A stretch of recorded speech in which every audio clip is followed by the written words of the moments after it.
In 1862, Ida Bell Wells was born a slave in Holly Springs, Mississippi. Ida's parents were illiterate.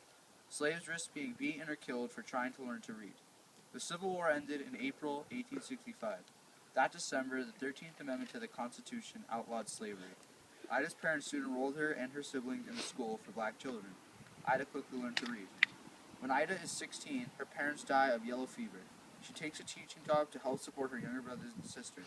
But Ida yearns to be a journalist, to speak out against the brutality that blacks face in the South. In 1889, she becomes the editor and part owner of Free Speech, a newspaper for blacks in Memphis, Tennessee. 3 years later, an event shakes her to her core. One Saturday afternoon, Wells' friend Thomas Mott is walking to the People's Grocery, a store that he co-owns in a black neighborhood outside Memphis. The white owner of a nearby shop approaches him. We need only one grocery store around here, and it's mine. You're stealing my customers, and you're going to regret it. Moss meets with his co-owners to tell them what happened. How do you prevent a lynching, Cal? The police won't protect us. We need everyone in the neighborhood to help us.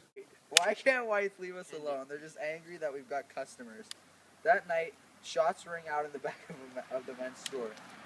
A scuffle between black men guarding the store and white intruders leaves 3 white men hurt. All the black men, including Moss and his co-owners, are arrested and are thrown in jail. Lynch them! Lynch them!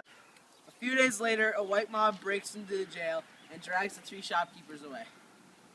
Don't kill me. I have a little girl at home and a baby on the way. You're out of line.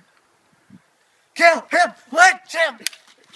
McDowell grabs a gun from one of the lynchers but can't protect himself. The mob shoots off his fingers and gouges out his eyes. Moss, horrified, knows he's next. Tell my family to go to the west. There's no justice here. The mob shoots the 3 shopkeepers to death. When Wells learns of the lynching, she writes about it in Free Speech, urging blacks to protest.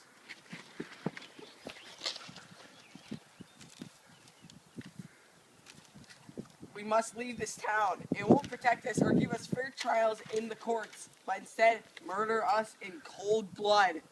Within months, 6,000 to 30,000 black residents of Memphis move away, some walking 500 miles to neighboring Oklahoma.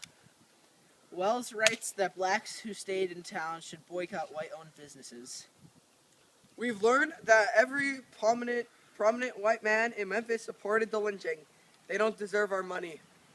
Enraged by the articles Wells is writing, a white mob ransacks her newspaper office and sets it on fire. But Wells will not be silenced. She writes about the hundreds of blacks across the South being lynched each year. Consider the case of Sam Holt, a Georgia man who was murdered before a mob of 2,000. His ears and fingers were severed. His body was cut to pieces. The bones sold as souvenirs. Wells' reporting earns the admiration of the brilliant orator and ex-slave Frederick Douglass. If the American conscience were half alive, a scream of horror would rise to the heaven wherever your work is read. Wells continued her anti-lynching campaign, and her reporting was recognized worldwide. She went on to the champion of their civil rights causes for blacks and women. She died in 1931 at age 68. Don't kill me. I have a little girl at home and a baby on the way. You're out of line! Kill him! Kill Lynch!